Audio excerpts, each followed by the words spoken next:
Welcome to another video in my server room, aka my basement. I've got to do something about this fiber insulation one day. Maybe build out this room properly, put some walls up and some actual climate control.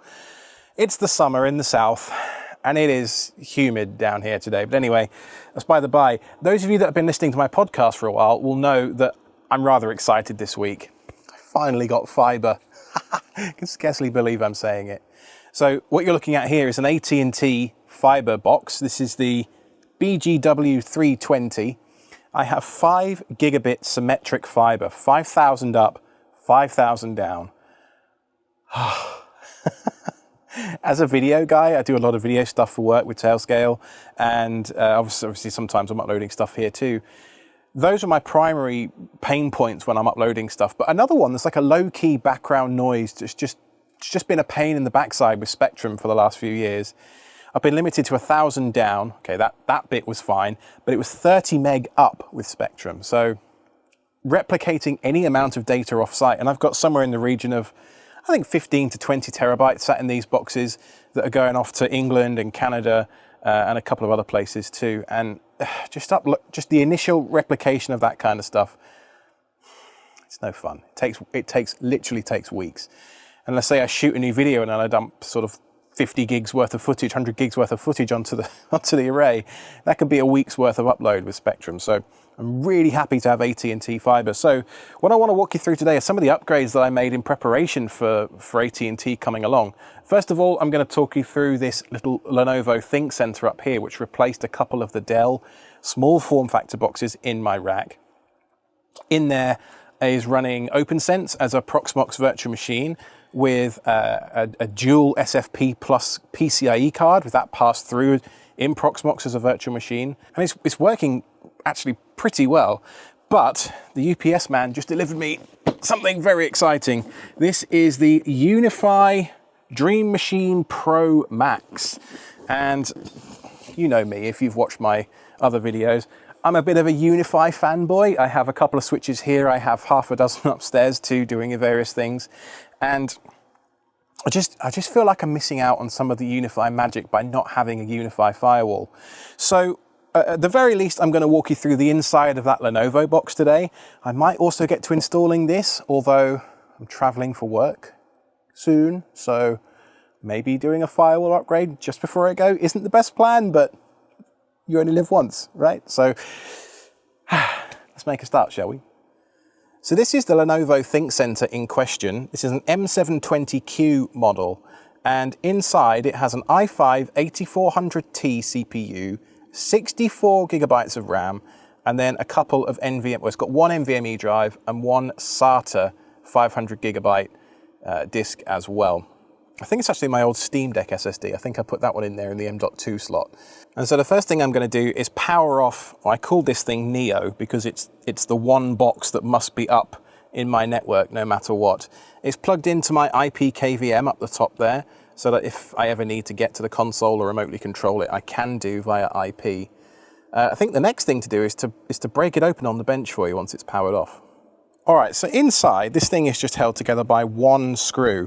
Before we open it up, I just want to point you at the back panel here though, and just show you the inputs and outputs on this M720q.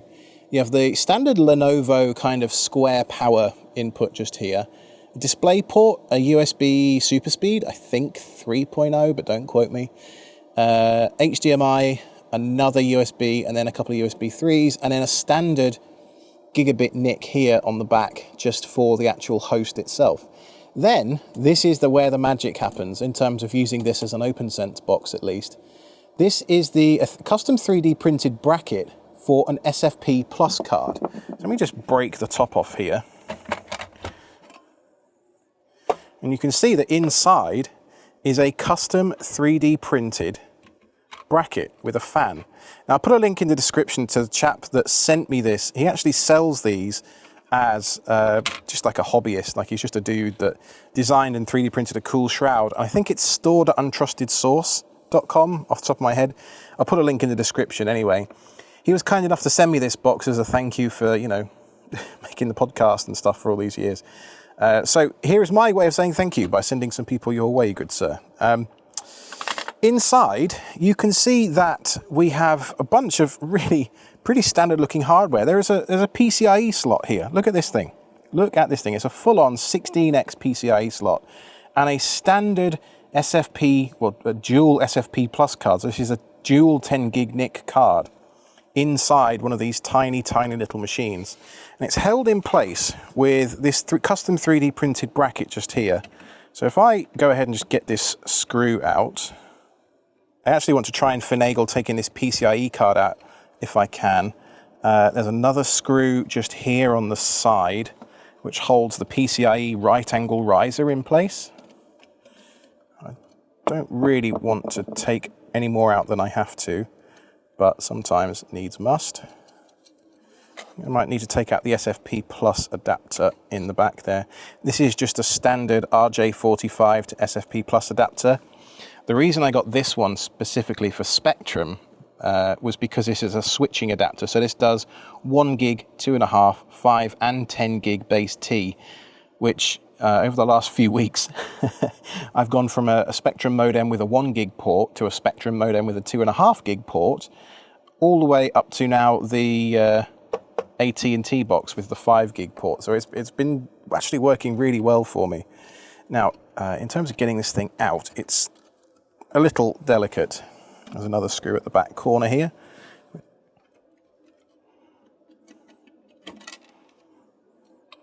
And there we are. We have the dual 10 gig SFP Plus card is now out. You can see it's just a 90-degree riser that goes into the PCIe port on the actual motherboard itself.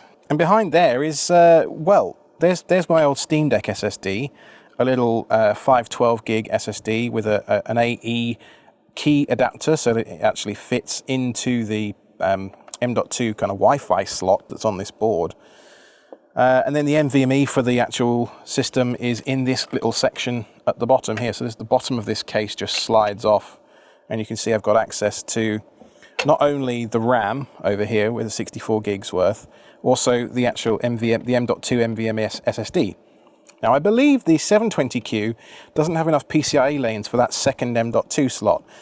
The 920q I think does, and in a perfect world I would love these to be mirrored for such a network critical appliance as this. But so far it's been running for about 4 months and it's been pretty reliable, as in it hasn't gone down at all yet. I am a little concerned by how warm it is, just touching it right now. It's pretty warm in there, so maybe that's something to worry about longer term. Who knows?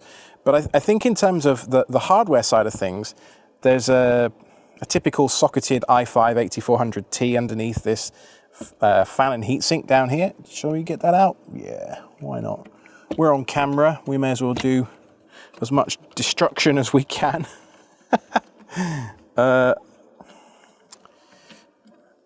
Oh, I see. So there's a little clip at the front here. I lift this up, pivot it out, and just pull it out like that once you disconnect the fan, CPU fan, of course. So I'm not going to take the heatsink off completely, but you can just see here the standard Intel lever for a socketed desktop chip. There's a lot going on this board. It's all very, very tightly packed in. There's an extra display header here, which I think is what originally is what this little spot at the back here is supposed to be used for, but you can see that we're using it for rather more interesting purposes than that. So that's a breakdown of the M720q. Probably time for a time lapse, hey?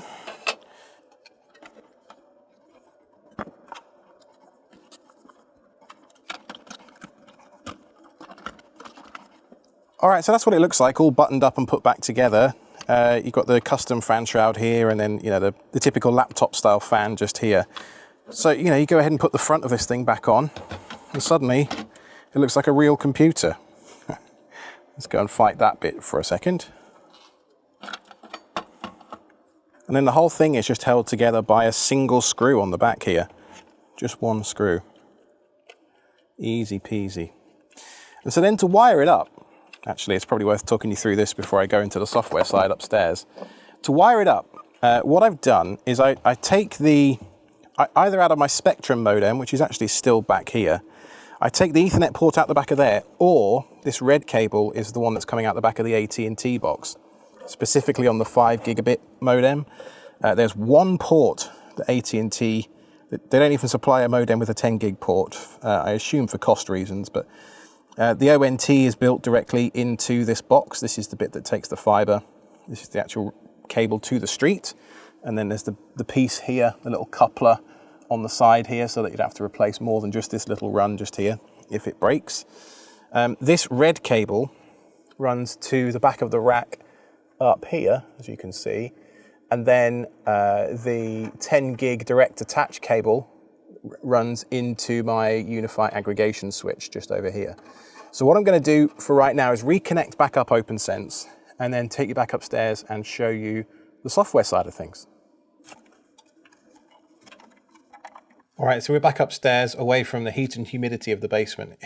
It really is nasty down there at this time of year. I run a dehumidifier 24/7 and it's roughly about 28, 29 degrees Celsius, roughly 50% humidity, but that's still pretty warm. My British bones can't cope with North Carolina summers, even still after all these years.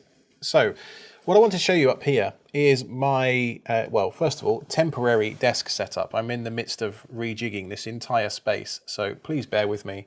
But I've got my new server rack over here where my Pi KVM and all that lives. A couple of switches, 10 gig switches, my Mac Studio that I'm using to record this video. Anyway, I digress slightly. What I want to show you is the software side of setting up this Opensense box as a virtual machine running on top of Proxmox. So first things first, we have Proxmox installed as the base OS on this virtual machine. That's important because what we want to do is pass through the two SFP plus NICs using PCIe pass-through as a virtual machine, or pass those NICs through to the virtual machine, such that they are no longer available to the host OS. Now, the M720q has a single gigabit port on the motherboard itself, which is what I'm actually using to connect to this box on. So if I go to 10.42.0.1, 8006, that is the port that Proxmox runs on the single gigabit NIC on this host. And if I go to the shell of Neo again and just show you IPA, there's a bunch of containers running, so there's some virtual ETH interfaces, but the one we are looking for is VM Bridge 0. So you can see there that's a 0.1, and that's running on the host itself. But what you'll notice, or maybe what I'll point out to you, are that there are just no other NICs in this box, even though we've seen that there are a couple physically present. So if I do LSPCI, I think it's -K, we can actually look at the kernel module and the kernel drivers in use for these specific devices. And this is what I want to point your attention to. VFIO PCI. This is so much easier than it used to be. But essentially, all we're doing in Neo is we're creating a virtual machine and passing through a couple of devices in the hardware tab. So if I click on this add button over here and then click on PCIe device, I can either check out a mapped device, although I've never had much success with that, or I can go under raw device here and see this. I can just pick out the PCIe devices that I want. So 01.0 and 01.1. They are the two SFP plus network connections that I want. I don't really want to pass through the integrated NIC on the motherboard itself, because then Proxmox would have no network connection. So all I'm simply doing is passing through these two NICs to Proxmox. And then essentially, if you think about it like this, that one of those NICs has a leg on the WAN side, and then the other NIC has a leg on the LAN side. So one NIC gets a DHCP IP address from my ISP, and then the other NIC is essentially, well, it depends how you set it up, but it essentially is the DHCP server, is the Opensense LAN interface. So if we jump into the Opensense interface real quick, you can see that essentially this just behaves like any other instance of Opensense. There's nothing too terribly special going on here. It's, you know, it's got the same awful new graphs. I really don't like these new graphs in Opensense. But essentially you can see it's just the same as any other Opensense instance. If I go to my interfaces section over here and look at assignments, or overview might be a better place to go, we can see that I get IPv6, although I'll probably blur that out in the edit for my own protection. I've got a WAN IP address. My gateway looks like this. right? Essentially, it is just Opensense. I know it's a virtual machine, but it's still just Opensense. Now, in terms of the hardware resources that I've given to this virtual machine, 4 CPU cores and 8 gigabytes of RAM. And what you'll notice, because we've passed through a physical device to this virtual machine, is the memory usage sits at, what's that, roughly like 90% of the available memory usage. It reserves the entire 8 gigabyte block. But if we drop to the shell of Opensense, and remember, because this is just running as a virtual machine, I can drop to a shell, and I don't need IPMI or KVM or anything like that to do that. I can just use the virtual terminal built in to Proxmox. So if I pick option 8, and I'm just going to run top so we can see roughly what's going on here. Perhaps I need to adjust my RAM ideas here. You can see I've got nearly 7 gigabytes of RAM free of the 8 that I've allocated to this box. I mean, Neo does have 64 gigs of RAM in there, so throwing 8 gigs at Opensense really doesn't matter. If you're running a bunch of plugins, actually you might find that 8 gigabytes is necessary. Things like intrusion detection, suricata, a bunch of other stuff you can do on there too. But for what I'm doing, it's actually only using 55 megabytes of RAM. So there you go. Now, what happens if we do a speed test? You can see right now that my system is 80% idle over here, 75%, 75 to 80% idle. Not very much going on beyond a few system processes. So if I bring up speedtest.net and I just put that to work, I'm going to see what the 5 gig AT&T fiber is made of this evening.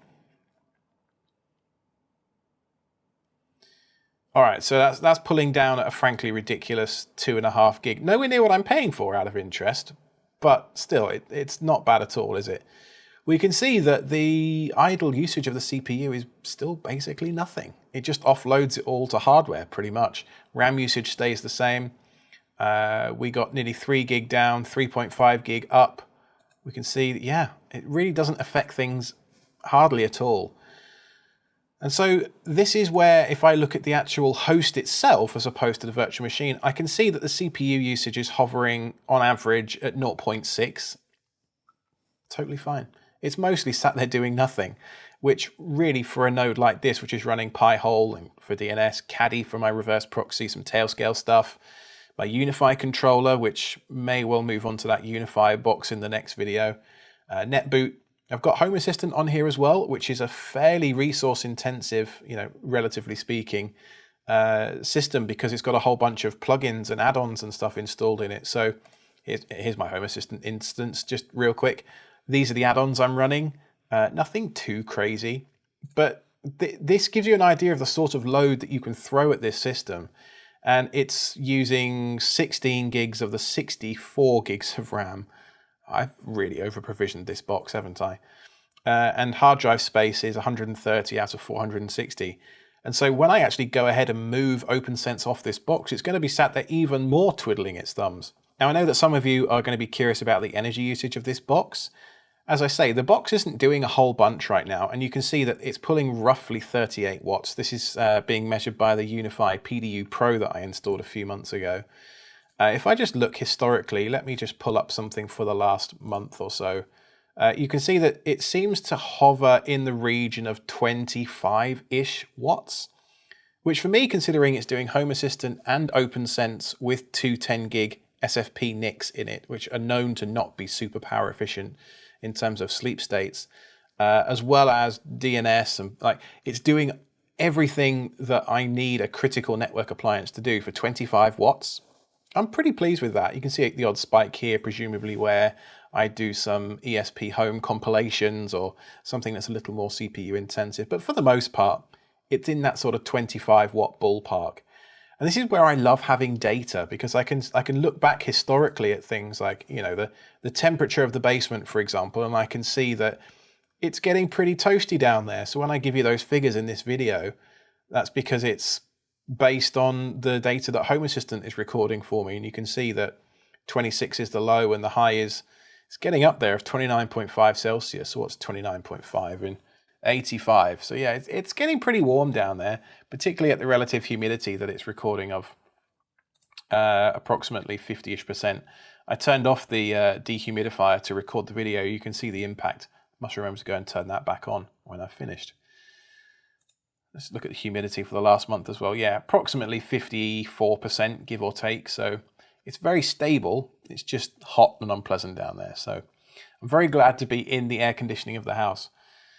Right, I think that'll do us for today. I just want to remind you, store.untrustedsource.com. No affiliation, really, just that gentleman sent me the M720q to say thanks for the podcasts, and I'm just repaying that kindness with a mention in this video. There's no money or anything.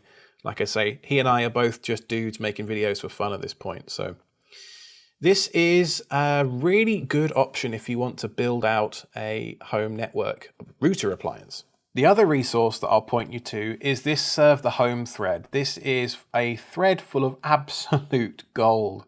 So you can see here that all the various different Lenovo boxes and the drives they support, so one M.2 and one 2.5 inch. The M920X and the P330 has the two M.2 slots, so minor correction over what I said earlier in the video. But I'll put a link to both that and the Untrusted Source store in the description. And until next time, I think that'll do us. So thank you very much for watching. I've been Alex from KTZ Systems.